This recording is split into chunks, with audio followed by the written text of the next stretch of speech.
Sejam bem-vindos a mais um Diber Podcast. E esse episódio é 9, hein? Já acertamos as coisas numerológicas aqui dentro, hein? Então vamos lá. Eu erro, é normal, não tem problema. Para você que está chegando agora, para você que está ouvindo aí no seu carro, você que está no trânsito, para você também que acessou aí em casa e vai ouvir, deixa eu falar um pouquinho com você. Presta bem atenção no que eu vou dizer. Hoje nós vamos falar sobre Setembro Amarelo. Isso mesmo, temos aqui uma especialista. Se eu falar toda a grade curricular dela, a gente vai ficar aqui mais de 20 minutos, tá? Então eu vou fazer o seguinte.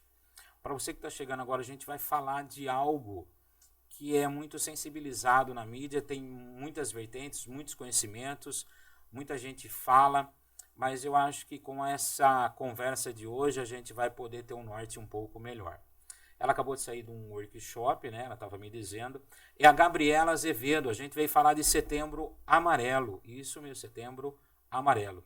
Então, para você que ligou aí agora, acessou, caiu aqui no Diber Podcast, Diber Assessoria, pelo YouTube, fica mais uns minutinhos e venha participar com a gente, venha ter um pouco de conhecimento.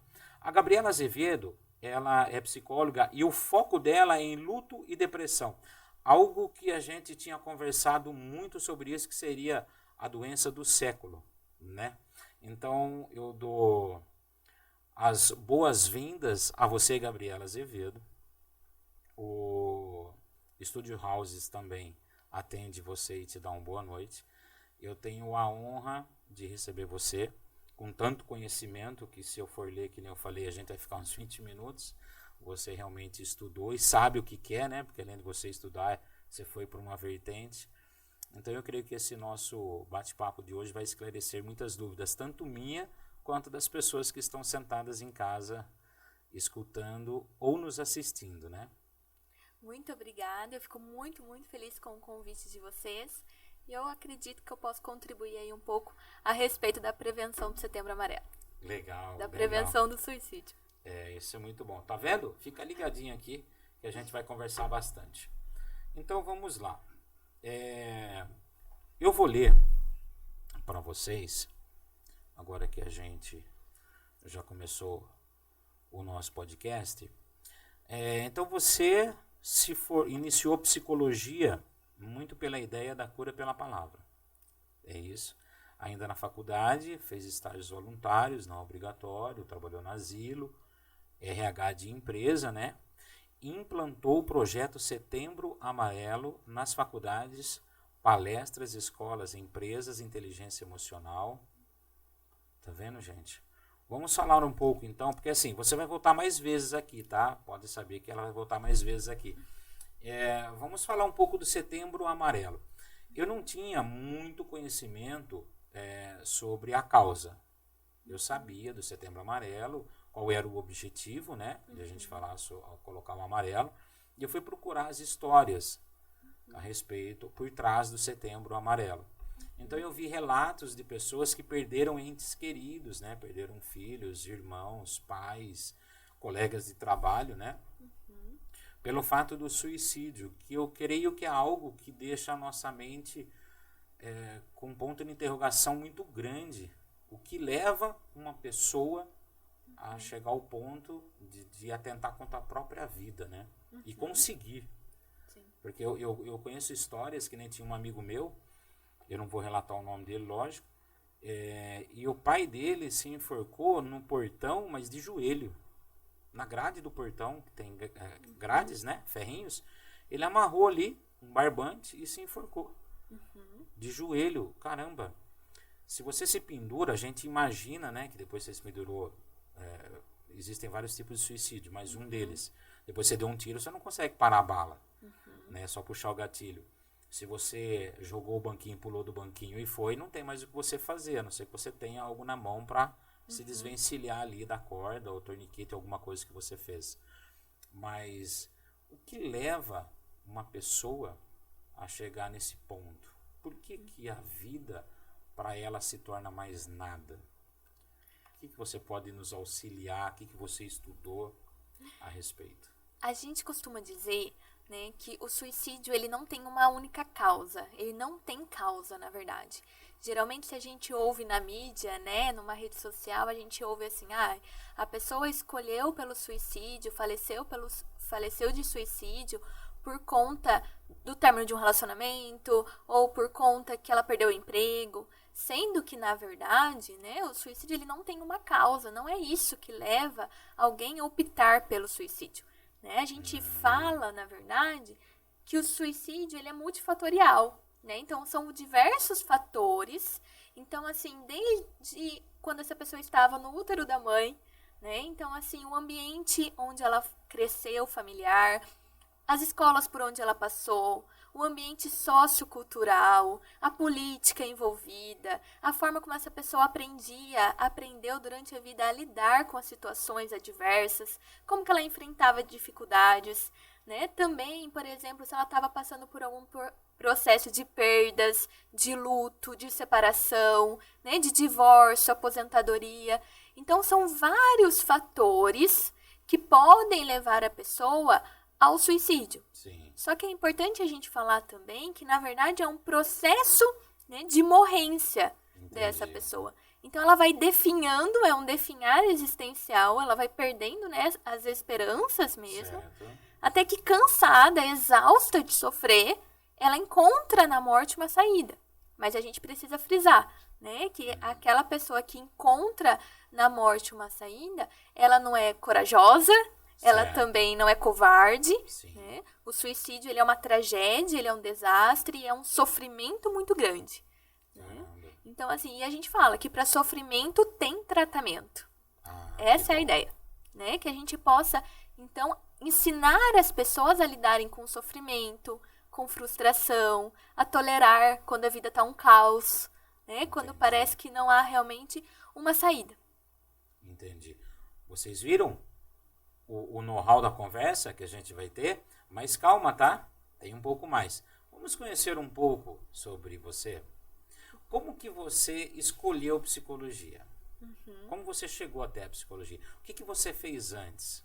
Conta pra gente. Bom, eu sempre gostei muito de estudar. Temas da morte sempre me chamaram um pouco a atenção. A minha avó, ela sempre me levava assim no cemitério com ela quando falecia alguém, um familiar. Né? Então, assim, depois que a gente saía do cemitério, a gente passava ali numa cafeteria, tomava um café. Então, para mim, era algo até que natural conviver com isso. Né? E as pessoas até falam, nossa, Gabi, você fala de temas tão pesados, né? De uma maneira tão natural. E eu acredito que está um pouco relacionado a isso. Mas eu também perdi o meu pai. Né? Então, assim, com 2 anos de idade. Então, eu sempre tive esse olhar que realmente a morte acontece. Certo. Né? Nunca para mim foi algo que me chamasse muito a atenção de um lado negativo. Né? Era algo natural da vida. Certo. E daí, com o tempo, eu até cheguei a fazer COTIL, me formar como técnica de qualidade. Mas eu percebi que meu lugar realmente não era em empresas, né? Eu até trabalhei em empresas, mas não era aquilo que brilhava aos meus olhos, né? Onde eu realmente encontrava meus talentos, eu acredito. Entendi. E daí eu fui para psicologia, porque eu tinha amigos que eram formados como psicólogos, eu admirava, achava muito interessante, né, essa questão da cura pela palavra. Depois eu fui descobrir que na psicologia a gente não trabalha muito com cura, a gente trabalha com tratamento, né, e que também o medicamento é importante. Né? Então, durante a faculdade eu fui descobrindo isso. E daí eu fui realmente norteando todo o meu trabalho, e até que eu fui focando mais nessa questão do luto, fazendo cursos, fazendo especializações, até que eu entrei na pós-graduação de suicidologia, onde a coordenadora é a Karina Fukumitsu. Eu gosto muito dela e ela é a coordenadora dessa pós-graduação. Então, assim, tudo na minha vida também foi me guiando, né? Até que eu cheguei realmente para atender. E daí eu percebi que quando era um atendimento para pacientes enlutados, ali eu me encontrava. Né? Por mais assim que era, com certeza, é difícil para outra pessoa, mas ali eu falava assim, nossa, eu gosto de estudar sobre isso, me chama a atenção. O meu TCC, né, da faculdade também foi relacionado a isso, e era muito focado o meu TCC sobre as possibilidades diante do sofrimento. Né? Então, assim, quais outras possibilidades? Às vezes a gente acha que no sofrimento é só sofrer. Né? Entendi. E o meu trabalho veio trazer uma questão do crescimento pós-trauma. Né? Então era o que pessoas que perderam entes queridos desenvolveram de habilidades. Certo. Né? Então tinha gente que desenvolveu uma questão de uma maior valorização pela vida. Teve gente que após perder um ente querido começou a valorizar mais a fé, né? A valorizar mais a família, a desenvolver novas habilidades, como por exemplo, eu comecei um novo hobby de natação, eu comecei a cozinhar, né? Então é interessante a gente observar que mesmo, eu acredito, né, que certo. O pior sofrimento que a gente pode ter é a perda de quem a gente mais ama. Correto. Né? Então, se a gente pensar agora na pessoa que a gente mais ama e pensar na perda dela, pra mim, esse é o maior dos sofrimentos. Porque a morte não tem como a gente trazer a pessoa de volta. Certo. Né? Ela é universal, acontece com todos. Então, em algum momento, talvez a gente pode perder quem a gente mais ama. Eu costumo dizer, se a gente não perder, é porque a gente foi primeiro. Correto. Né? Então, assim, trabalhar um pouco o meu foi até uma pesquisa de campo, né? Onde eu fui entrevistando mesmo pessoas. E ouvindo essa questão, né? De como é perder alguém que você ama. E mesmo assim, lógico que isso não vai acontecer da noite pro dia, não vai acontecer na primeira semana, mas que sim, é possível ressignificar e até desenvolver outras habilidades. Eu aprendi, até aproveitando que você tem conhecimento para falar, eu aprendi que uma pessoa, quando ela não chora o luto, ela pode desenvolver uma depressão ali 6 meses depois, ou até 1 ano. Isso é real porque a pessoa não expressou a sua natureza de perda, que ela não chorou, se fez muito de forte para não demonstrar fraqueza. Isso é real de uma pessoa? Isso pode não necessariamente ser até uma depressão, mas certo. A gente chama até de um luto adiado. Né? Então, onde naquele momento, vamos supor, né, o marido falece, a esposa tem 2 filhos e ela precisa ser forte, né? Ela tem que trabalhar muito para cuidar dos 2 filhos, ela tem que ser forte, os filhos não podem ver ela chorando. Isso, né? isso. Então, ela vai realmente não expressando as suas emoções, ela faz questões burocráticas, né? Ela faz aquilo que precisa ser feito, porém as emoções ela não expressa. O que pode acontecer depois de um tempo, não necessariamente, né? 6 meses, 1 ano, talvez até 10 anos depois, essa pessoa, talvez, por exemplo, ela descobriu que a vizinha faleceu e de repente aquilo tudo retorna. Né? Então, da noite pro dia, volta e ela começa realmente a vivenciar aquele luto que ela não pôde vivenciar naquela época. Então, daí a gente chama de um luto adiado. Entendi. Né? Que daí não necessariamente está relacionado a uma depressão. Não tem ali uma doença patológica pelo fato de não ter chorado. Não desenvolve. Isso pode, talvez, até desenvolver. Vamos pensar assim, né? Talvez, diante do momento da morte, a pessoa pode desenvolver até uma crise. Certo. Né? Onde, por exemplo, já ouvi casos, né? De pessoas que se mordiam, que rolavam no meio da rua, né? De desespero mesmo diante daquela morte. Nesses casos de uma crise, onde a pessoa não consegue dormir mesmo, é necessário medicamento. Tá. Né? E a gente comenta também que se a pessoa ela tem todos os sintomas de um luto, né? Então, assim, ela não consegue dormir, ou ela dorme demais, ou ela tem dificuldade com o apetite, né? Ou ela come demais, ou ela come de menos, ou, por exemplo, muito desesperançosa, né? Muito também com um sentimento de desamparo, como vai ser minha vida agora, como que eu vou ficar, uma certa confusão. Geralmente no luto, parece muito que a pessoa está vivendo dentro de um filme, né? Porque ela vê a vida de todo mundo normal, a vida acontecendo, e ela, né, se sentindo como realmente, como se fosse dentro de um filme, o que aconteceu com a minha vida. Porque é muita mudança que acontece com o luto.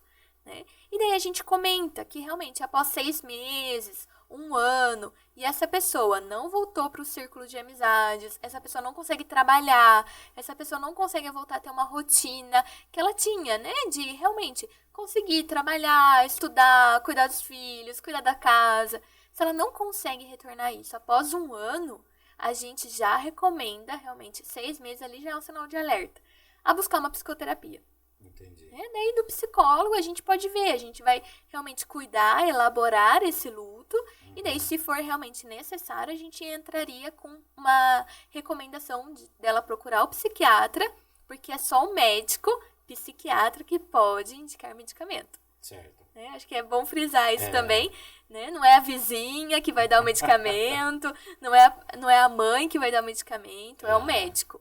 Né? E a gente só para com o medicamento quando o médico também recomendar. Isso é muito importante a gente deixar frisado.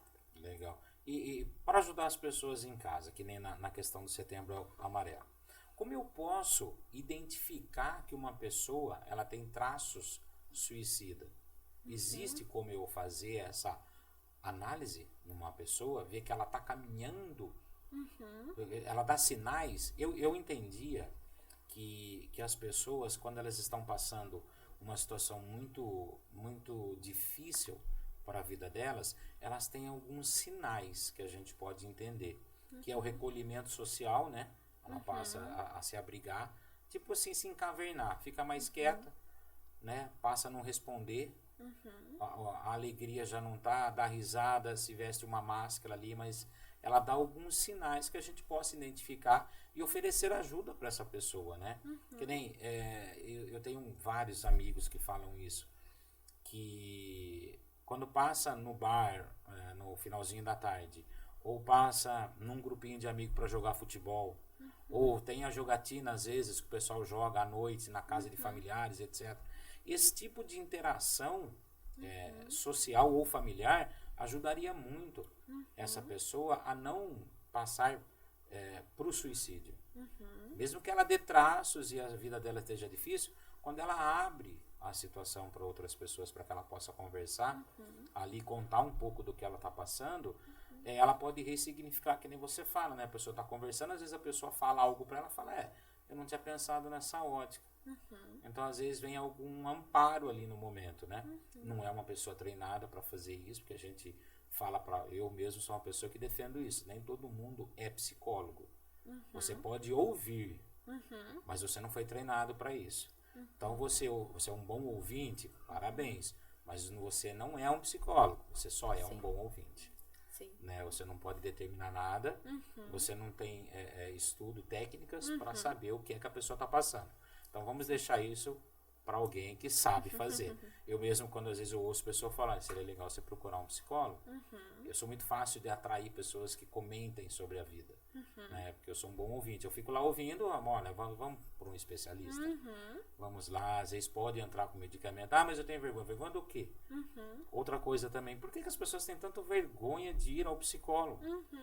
Que não são doentes mentais, pessoas que vão ao psicólogo. São pessoas que têm problemas como outras na vida. Você também tem problema, né? E o que custa a gente sentar na frente de alguém que tem técnicas e conheceu e estudou para nos ajudar? E engraçado, para ir no farmacêutico e tratar ele como médico, ele vai. Aí o farmacêutico prescreve lá, né? Não, toma isso para dor, a vizinha fala, toma. E o psicólogo não pode ir?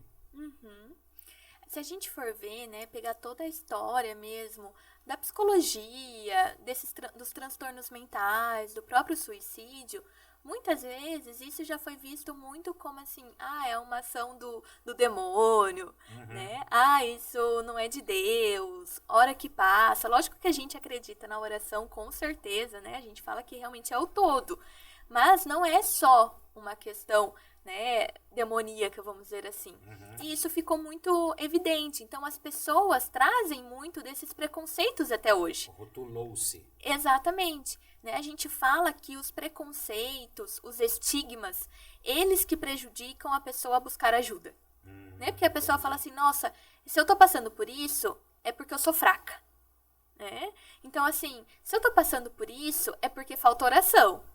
Então, assim, antes de procurar um psicólogo, se a gente for ver, a pessoa procurou várias outras situações para ela se ajudar até chegar realmente ao psicólogo, né? Então, assim, mas se a gente for ver, quando a gente fala de um transtorno mental, de suicídio, ansiedade, depressão, é sofrimento, né? É transtorno. E para isso tem tratamento, né? Para isso tem medicamento.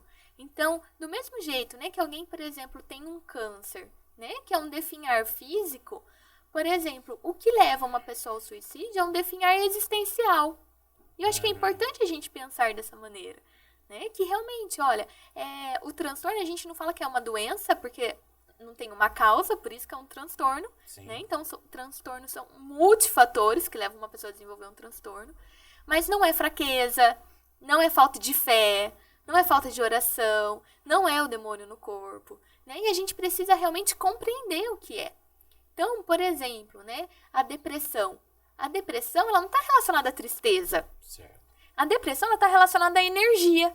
E quem fala isso pra gente? Quase ninguém. Ninguém. Né? Então, assim, a depressão é uma queda da energia física. Então, aquilo que a pessoa conseguia fazer com facilidade, levantar da cama, ir pro trabalho, buscar tomar um banho, começa a se tornar difícil. Né? O sair com os amigos, igual você comentou sobre o isolar, começa a ficar difícil. Cai também a energia mental. Então, é difícil se concentrar, o raciocínio vai ficando mais lentificado, a fala mais lentificada. E cai também toda a nossa sensação de prazer. Então, igual você comentou, era legal encontrar com o pessoal no bar depois do serviço, jogar um futebol. Isso já não tem mais prazer. Certo. Até a pessoa que você ama, né? Às vezes a sua esposa vai perdendo o prazer. E daí a pessoa começa a se questionar, o que está acontecendo comigo? Isso. Né? E isso é a depressão. Olha como é importante a gente saber, né? Que depressão não está relacionada à tristeza. Está relacionado à energia, a essa falta de vontade que a gente fala muitas vezes, né? Que a gente não tem. Então, quais os sinais, né? Igual você perguntou também. Por exemplo, os 2 fatores de risco principais são se a pessoa já tem um transtorno mental, seja uma depressão, uma ansiedade, seja um transtorno de personalidade borderline, né? Bipolaridade também, ou até mesmo o abuso de substâncias. Isso é um transtorno. Uma outra questão principal também é se a pessoa já realizou uma tentativa anterior. Entendi. Então, às vezes a gente pensa assim, a pessoa tentou e ela nunca mais vai fazer isso, porque ela sobreviveu, ela viu que a vida é boa, né? E a gente acha que ela nunca mais vai tentar. E, na verdade, esse é o fator de risco principal. Certo. Então, se a pessoa já tentou, a gente tem que ficar mais alerta ainda. Né?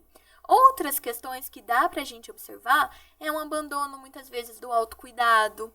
Né? Então, a pessoa vai deixando de se cuidar. Frases no sentido como, eu sou um peso, ninguém gosta de mim, seria melhor se eu não existisse. Depreciativas, né? Exatamente. Né? Pessoas também que realizam autolesão, né? Seja com cortes, hematomas.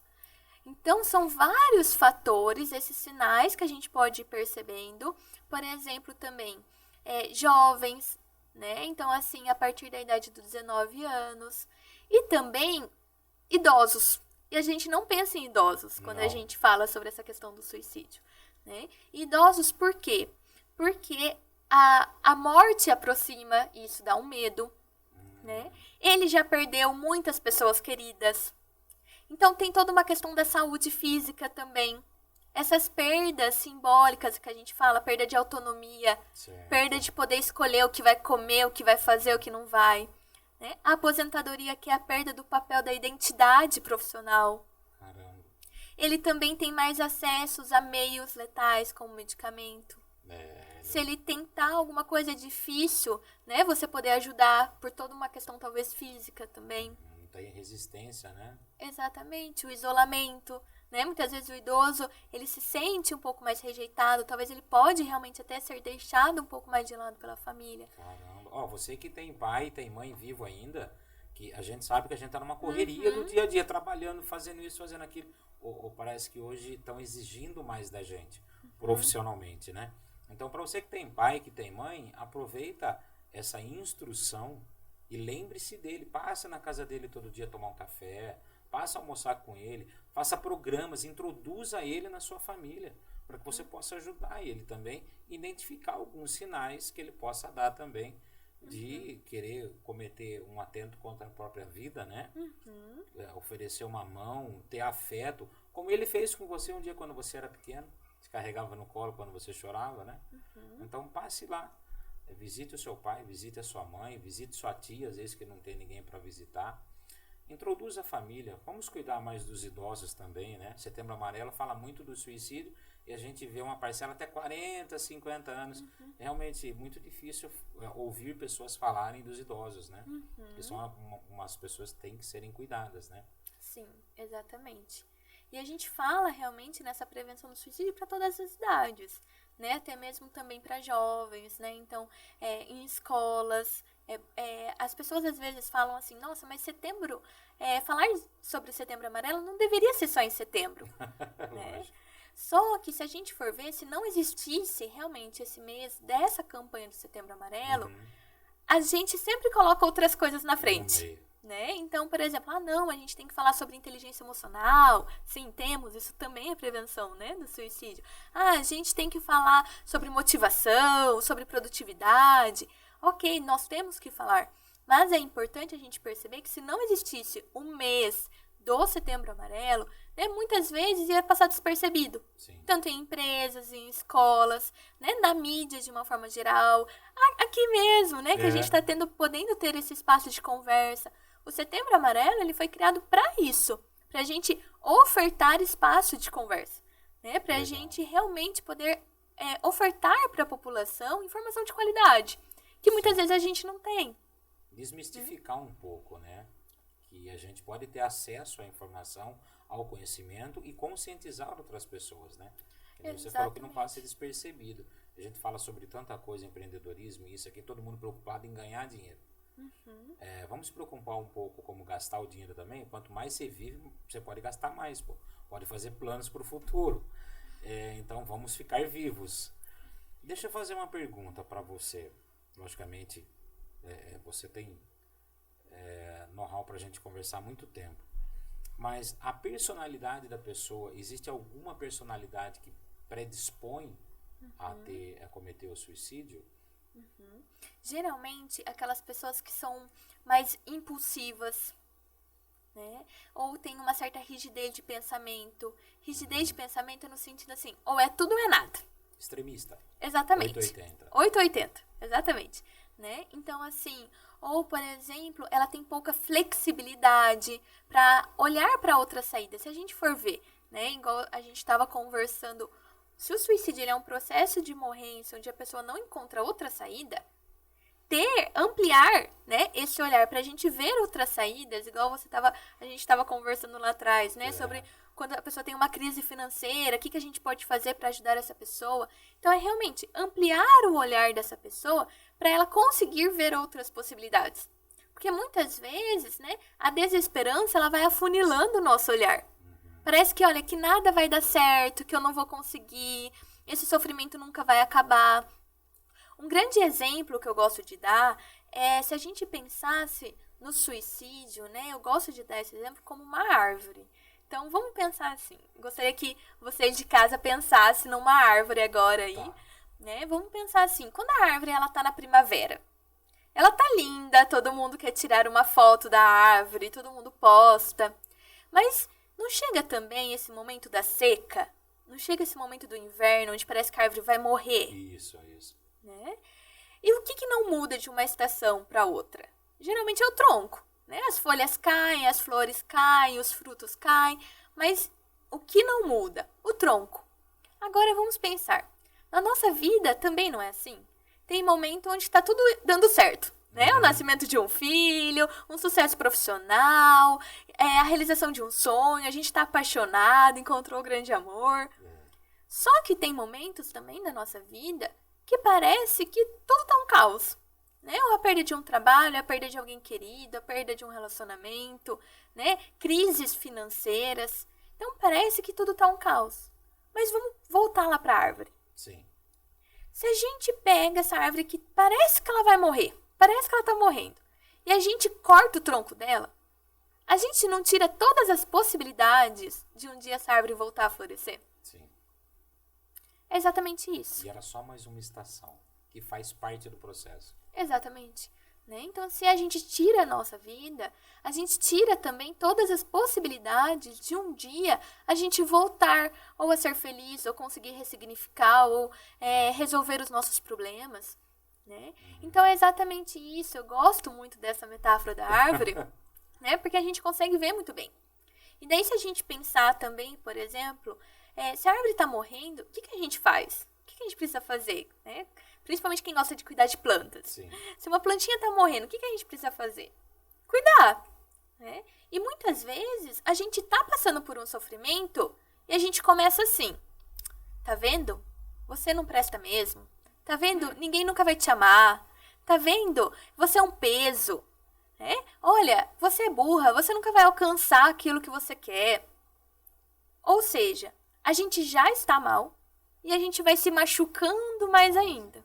Né? Fora quando as pessoas não se machucam realmente, fisicamente, né? Ou para aliviar um pensamento, ou, por exemplo, para parar com o pensamento, aliviar uma emoção.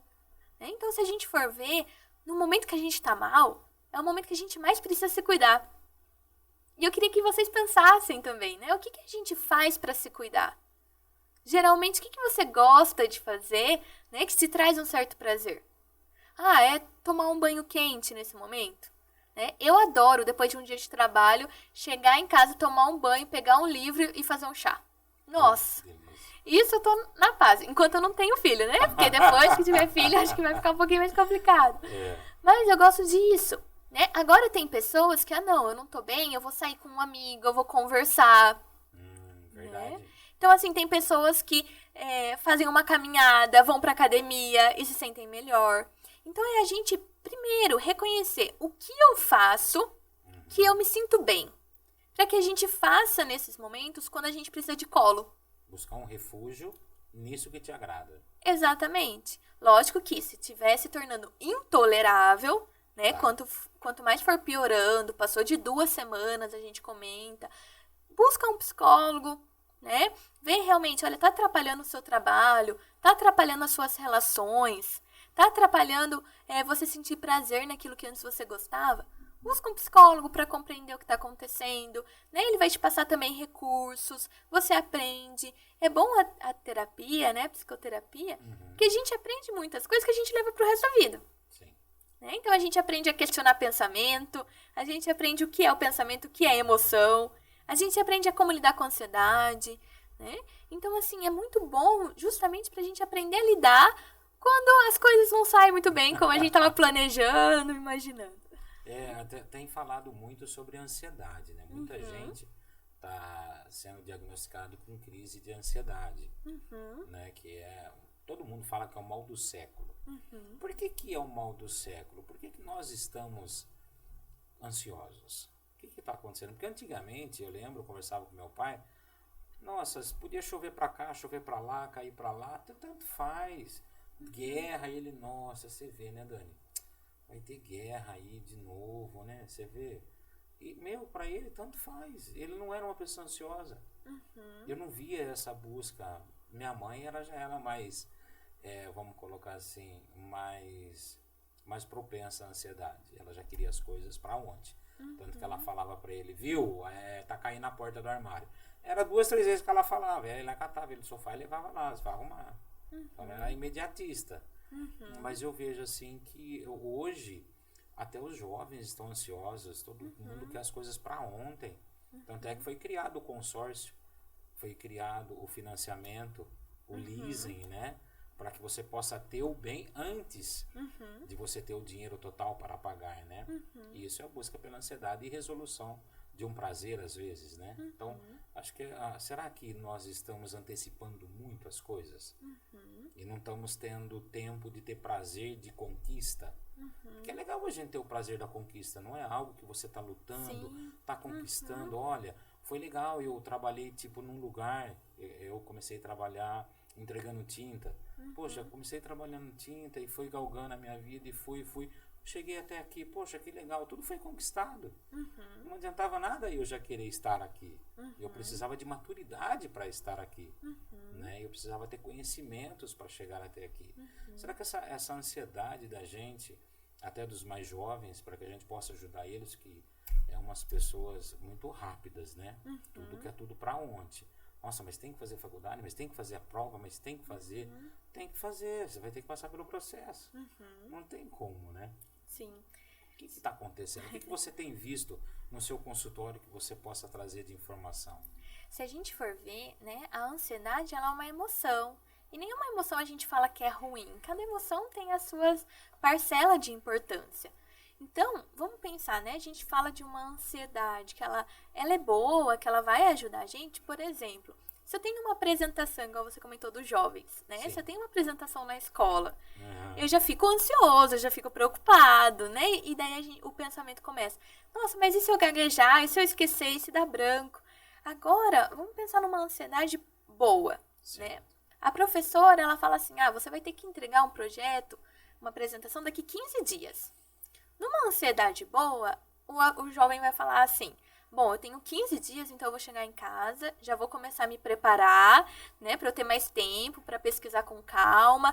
Ele vai pesquisar o conteúdo com calma, ele vai montar a apresentação, ele vai treinar antes, ele vai no dia da apresentação chegar antes, testar o data show, né, ele vai ver se passa, ele vai lembrar de salvar, por exemplo, no Drive, vai tentar salvar também no pendrive, caso não tenha internet, né? Então, assim, a ansiedade, ela faz a gente se precaver, né, de muitos riscos. Agora, uma ansiedade que ela passa do limite do saudável é realmente aquela ansiedade onde ele fala assim, 15 dias? 15 dias é pouco tempo. Meu Deus, eu não vou ter tempo de fazer isso. E ele vai ficando tão preocupado, tão ansioso, né? E o pensamento vai acelerando tanto que daí ele vai enrolando para fazer. Por quê ele tá enrolando? Porque ele tá tão ansioso que ele não vai conseguir se concentrar. A ansiedade não permite que a gente se concentre, né, para fazer realmente. Aí ele vai fazer quando? Um dia antes de entregar. Se ele sabe que ele vai fazer um dia antes de entregar, ele já vai estar preocupado com isso. Ele não teve tempo de treinar, né? Aí, às vezes, ele vai sair de casa da dor de barriga. Aí ele já chega correndo na escola. Não dá tempo de testar nada. Muito provavelmente, ele vai ter o branco, ele vai travar, né? Porque assim, o que os outros vão pensar de mim? Então, é importante a gente perceber que uma ansiedade, ela também pode ser saudável. Então, tem pessoas que têm ansiedade. Todos nós temos Todos ansiedade. Todos nós temos. O importante é ter ele em equilíbrio. Exatamente. É verdade aquela questão de que quando a personalidade da pessoa, de o cérebro dela fazer sinapse muito rápido, ela é propensa a ter esses pensamentos devaneiosos de ansiedade, ficar acelerando uma coisa na frente da outra? Por exemplo, até mesmo uma pessoa muito ansiosa, a gente recomenda que ela não tome muito café. Né? Exatamente. Tira um pouco do estímulo, né? Exatamente, porque o café ele vai acelerar também os pensamentos, né? Tá totalmente relacionado a isso. Então, a pessoa acelerando os pensamentos dela, ela vai realmente respirando mais rápido também, né? A respiração está muito associada ao pensamento, se a gente for ver. Por que a gente tem técnica de respiração? Sim. Né? A gente tem uma outra técnica que a gente fala que é a técnica de grounding, ou, por exemplo, tem gente que fala que é a técnica dos 5 sentidos, do aterramento. Essa técnica, ela é muito importante e ajuda muito para a ansiedade. Para trazer você pro real, agora. Pro agora. Exatamente, para tirar aterramento, né? Tira você do seu pensamento. Então, isso é muito importante. A gente aprender realmente a respirar. Muitas vezes a gente nem lembra de respirar. Né? Então, para quê? Para desacelerar esses pensamentos. Entendi. Então, se a gente for ver, tudo isso é muito importante que a gente compreenda e que às vezes a gente entregue até ferramentas de como lidar com a ansiedade para as pessoas. Legal. Né? Porque assim, se eu estou preocupada, se eu estou ansiosa, o que eu faço? Mas muito essa ansiedade vem também de uma base de uma insegurança. Né? Parece assim que as coisas são muito difíceis e eu não vou dar conta. Né? Então, assim, tudo é muito temeroso e eu me enxergo como pequeno, parece que eu não vou conseguir dar conta. Né? Então, assim, antigamente, a mudança da casa, né? Sair da casa dos pais, ter filhos, isso não era uma preocupação para os nossos pais. Né? E para hoje, é uma grande preocupação, né? Se a gente for ver. E vem muito de uma geração que trazia a questão assim, eu quero poupar o meu filho de todo sofrimento. Eu quero dar para o meu filho o que eu não tive. Né? Eu não quero que o meu filho sofra. Só que acontece, quando eu trago isso, eu gosto até da gente pensar que é como se a gente pegasse uma criancinha, né? Um bebezinho. E a gente sempre ficasse com ele no colo. A gente não deixa ele no chão para aprender a engatinhar, para fortalecer as perninhas, para aprender a andar. Né? Então, a gente querer poupar os filhos de passar por uma frustração é quase que a gente tirasse a capacidade dele de aprender a lidar com a vida. Sim. Por quê? eu costumo dizer que cada fase tem a sua frustração. Né? Então, quando é criança, às vezes assim, ai mãe, ele pegou meu brinquedo, né? E não quer devolver, levou meu brinquedo embora. Mas isso é aquela fase, né? A frustração daquela fase. Então, aquela criança, ela vai dar conta de passar por aquilo. Sim. Se tiver um adulto que vai ensinando ela, né? Então, assim, por exemplo, depois um jovem vai ter a frustração amorosa, talvez o primeiro não de um garoto, de uma garota. Vai ter, talvez, a frustração de não passar no vestibular, de não passar de primeira CNH. Exatamente, né? No Numa exame CNH. de CNH não passou. Exatamente. Entendi. Por exemplo, o não de um trabalho depois, né? Até mesmo outras coisas maiores, se a gente for pensar. O luto de um familiar, né? Uma doença. Então, é importante que a criança, desde pequena, ela consiga lidar com essa tolerância à frustração, ao sofrimento, a entender o não, né? É muito perigoso algumas pessoas que falam assim, não pode falar não para a criança. Né? Mas é importante que ela aprenda o que é o não, Sim. o que é a autoridade dos pais. Né? Hoje os respeita pais... a autoridade lá fora, porque senão como é que vai viver? Exatamente. Muitas vezes os pais hoje eles estão vivendo na mão da criança. Né? A criança que inverteu. comanda a casa e não os pais. Né? Então a criança fala aonde ela quer dormir, se ela quer fazer tal coisa, se ela não quer. Né? Eu já cheguei a ver casos de pessoas que tomavam mamadeira até os 14 anos. Caramba. Então, assim, é algo que se a gente não se atentar, né, por não falar não, mas se eu tirar, ela não vai tomar mais leite, vai sofrer. Então, assim, a gente realmente está criando pessoas muito inseguras, né, para o mundo. E pessoa insegura vai ficar ansiosa. Entendi. Porque a ansiedade, ela tem como base o medo, né? Se a gente pensar, o medo ele é importante para nossa sobrevivência. Desde os homens das cavernas, né? Porque com medo, ele fazia o quê? Ou ele fugia, ou ele lutava. Se estrutura, né? Por causa do medo. Exatamente. Então, assim, o medo, ele é importante se a gente for atravessar a rua. A gente vai olhar dos dois lados, por quê? Porque a gente tem medo de ser atropelado. Correto. Então, o medo nos protege. Sim. E a ansiedade, ela tem como base esse medo. Só que a ansiedade é o medo de um futuro. É um medo que não aconteceu ainda. O pessoal fala que a ansiedade é o medo do porvir. E a depressão são problemas do passado que a gente fica de novo pensando neles. Isso tem base, tem fundamento? A ansiedade sobre essa questão do medo do futuro? Tem. A depressão, eu gosto muito de trazer nessa questão da energia mesmo. Sim. Né? Se a gente for ver. Existe algum fator hormonal Sim. que também pode estar associado a esse tipo de patologia? Sim, como a gente falou, né? É um transtorno. Então, o transtorno é multifatorial. Vai ter questões fisiológicas, né? Vai ter questões psicológicas, que daí é onde o psicólogo vai trabalhar, que é realmente relacionado aos pensamentos, a forma de lidar com a emoção, a forma de encarar a vida. Né? Vai ter também questões que a gente pode trabalhar também, né? Não o psicólogo em si, mas uma pessoa, se ela tem fé, se ela tem religião, isso auxilia muito. Sim. Né? Ela traz realmente uma esperança, muitas vezes maior. Né? Então, assim, é importante também que a pessoa tenha realmente toda essa rede de apoio que a gente fala. Entendi. Então, assim, ela tem a ajuda de um psicólogo, ela tem psiquiatra, ela tem a fé dela, ela tem o grupo onde ela frequenta, ela tem amigos, ela pratica um esporte, ela tem uma alimentação saudável. Tudo isso vai auxiliar no tratamento. Sim. Né? Então, é importante que a gente entenda também que não é só o tomar o medicamento. Certo. E eu costumo dar um exemplo também sobre a questão do medicamento. Eu ia até falar a respeito disso, porque todo mundo fala, eu não vou tomar remédio, o remédio não faz bem, eu vejo o povo babando na rua. Eu creio que não são todas as situações que você entra com medicamento. Né? Às vezes ali tá numa conversa, que nem você falou, ressignifica a situação, tem uma ótica diferente para olhar. Né? Você pode ajudar a pessoa a pensar de forma diferente. E às vezes ela nem tá vendo o que tá tão explícito na frente dela. Ela só tá enclausurada dentro do funil que ela mesma está enxergando, né? Eu não vou sair daqui, não tem mais jeito. Calma, tem jeito sim. Né? Sim.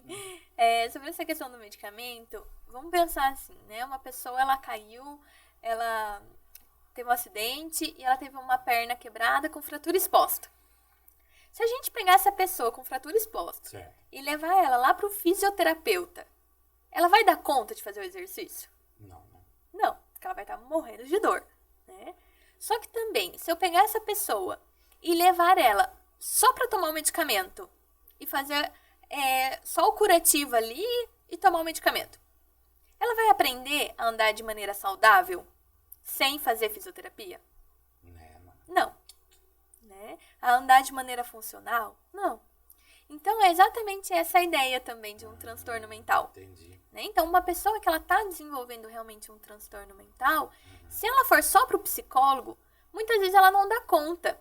Porque a gente vai questionar, a gente vai fazer essa pessoa pensar também, né? Ela precisa analisar a vida dela. E muitas vezes ela está com um sofrimento tão grande que ela não consegue fazer isso naquele momento. Entendi. Então, ela vai precisar também do medicamento. Entendi. Porém, se ela só tomar o medicamento, igual com certeza a gente conhece algumas senhorinhas, né, que tomam medicamento pro resto da vida. Toma. Então, se E ela... prescreve. Exatamente. Então, se ela só toma o medicamento, ela também não aprende a lidar com a situação da vida. Então, ela vai precisar do medicamento para sempre. Percebe? Porque ela não vai aprender a lidar com aquilo que tá difícil. Na psicoterapia, a gente aprende a lidar com as situações. Entendi. Né? A gente vai dar nome para a ansiedade. Por que eu tô ansioso?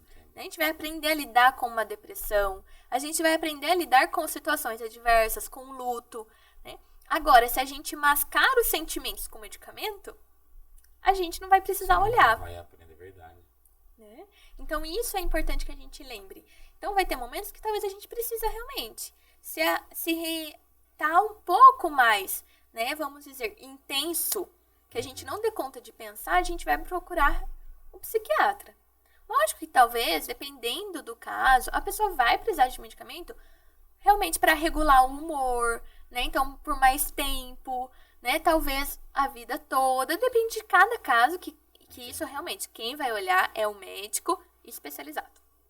Né? Então, se a medicina tá aí, veio para auxiliar, por que não usar? Exatamente, com Acho que não certeza. precisa ter medo de usar um medicamento, principalmente quando ele é prescrito por um profissional da saúde. Né? Então vocês vão lá, vocês atendem, diagnosticam, não, vamos entrar com isso daqui.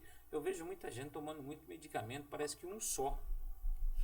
Né? Eu tenho conversado com algumas pessoas e parece que tá generalizado, todo mundo tá tomando aquele medicamento.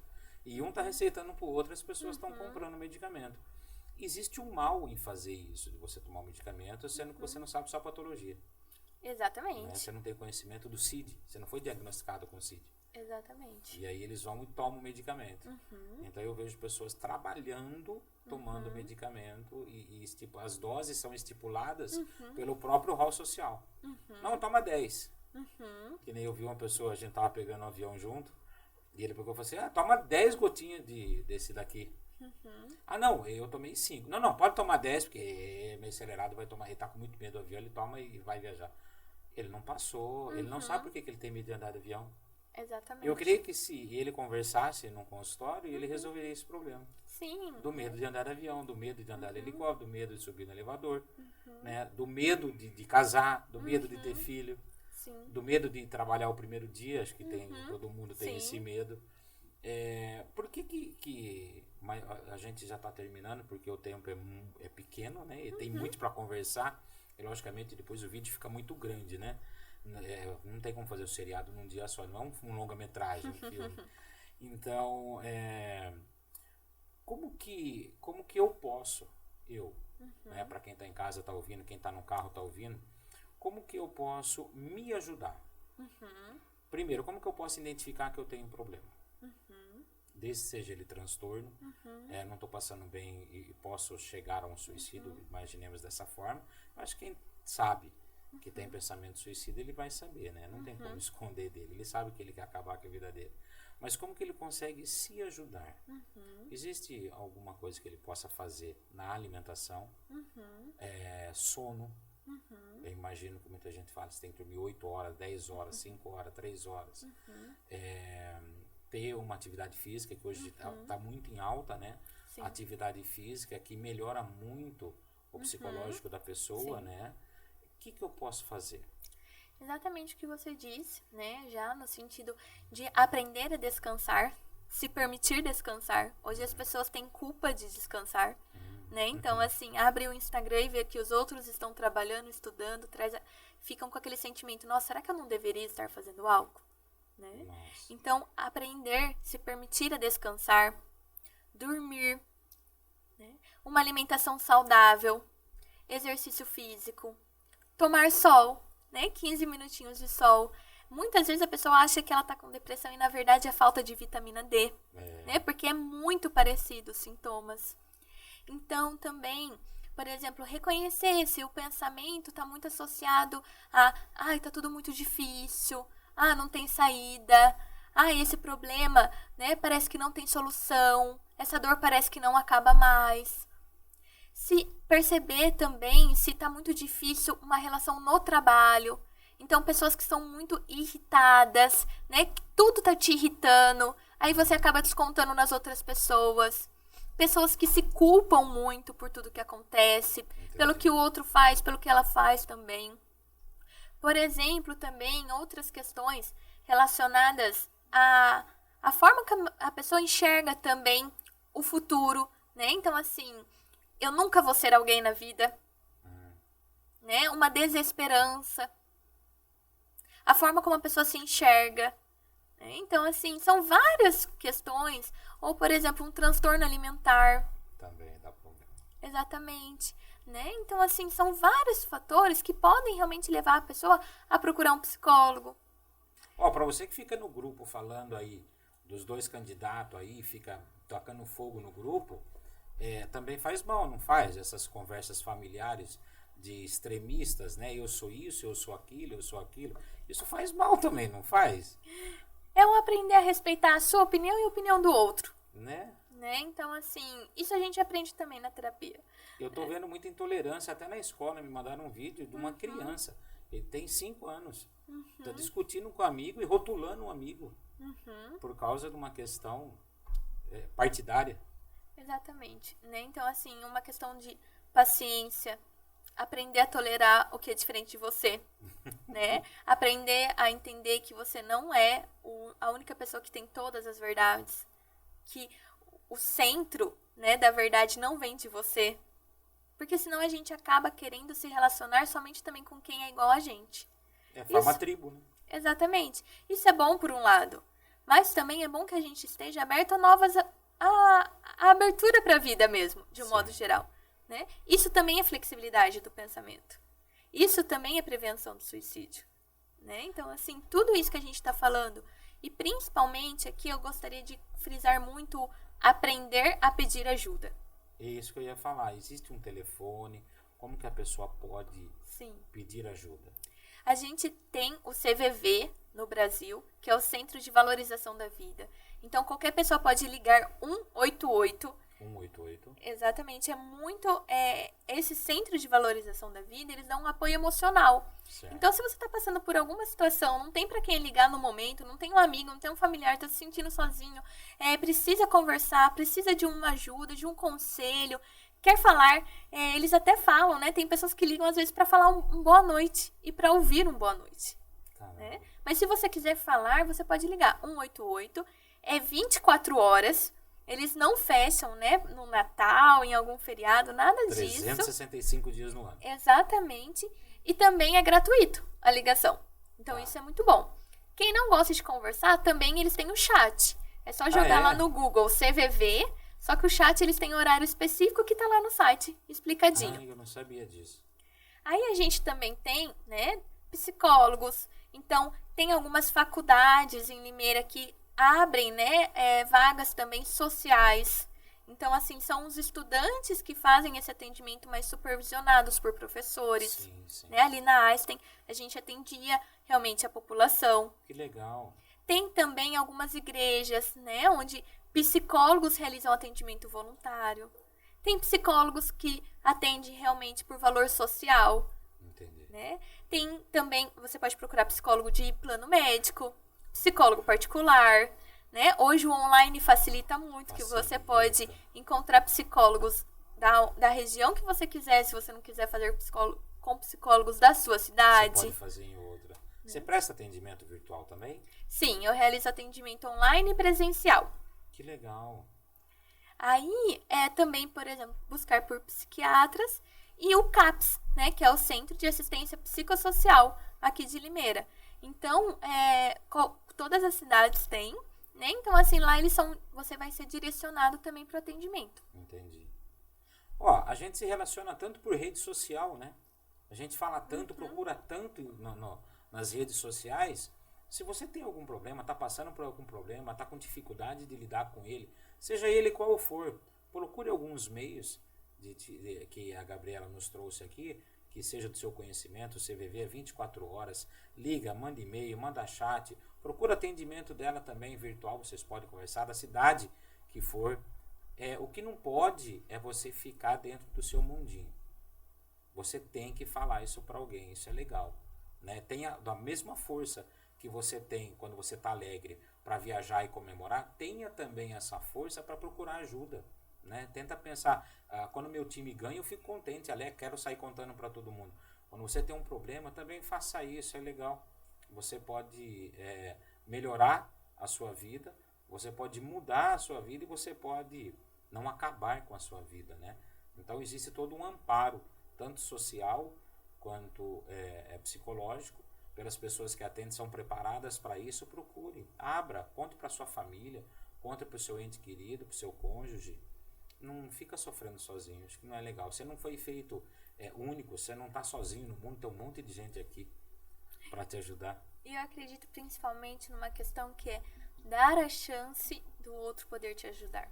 Isso é legal. Só quem já perdeu alguém pro suicídio sabe, né? O quanto eu gostaria de ter tido a chance de poder ajudá-lo, se ele tivesse me falado, né? Então que a gente aprenda isso também. Lógico que no momento de dor, de desespero, muitas vezes realmente o que a gente não quer é dar mais preocupação para quem a gente ama, certo. Né? E Mas verdade. Vamos trazer isso, dê a chance da outra pessoa poder te ajudar. Né? Porque geralmente quando uma pessoa falece por suicídio, ela leva junto dela todas as respostas. Né? E os enlutados, eles ficam com muitas perguntas. Sim. Eles ficam com muito sentimento de culpa, né? Com muita vergonha também de tudo, talvez por não saber. O luto por suicídio, ele é muito específico. Né? Tem toda uma conspiração do silêncio por trás. Ninguém fala do assunto, ninguém toca no assunto. É verdade. Né? Então, assim, é quase como se eu não pudesse falar sobre isso. Então, que você possa, apesar de toda a dor, sofrimento, essa dificuldade real de pedir ajuda, mas que você possa dar a chance do outro te ajudar. E os psicólogos estão aí para isso, para poder te ajudar também. Legal. O seu Instagram é? É @psicóloga.azevedo. Legal. Você que está aí ouvindo agora, está com algum problema, quer conversar, procura a Gabriela. Isso. Gente boa. Eu agradeço muito você ter aceitado o nosso convite. Você até falou que nunca participou de um podcast ou de um vídeo. Então tá aí o primeiro. Eu creio que vai ser o primeiro de alguns a gente vai fazer, porque o campo é muito extenso para a gente conversar. Estendo o convite para você estar aqui com a gente de novo na casa. No Estúdio House também quero agradecer o pessoal do Estúdio House, que tem aberto a porta pra gente aqui. Realmente a gente se sente em casa. Você se sentiu em casa aqui? Sim. Bem amparada? Sim, por mais que foi a primeira vez, igual a gente tava comentando, né? Uhum. Tudo que é a primeira vez a gente fica preocupado, a gente fica nervoso. Mas sim, me senti muito em casa, agradeço a todos vocês, a você pelo convite. Muito obrigada. E a todos que ouviram aí até o final. Beleza, então. Pessoal, Diber Podcast fica por aqui e até a próxima. Um abraço.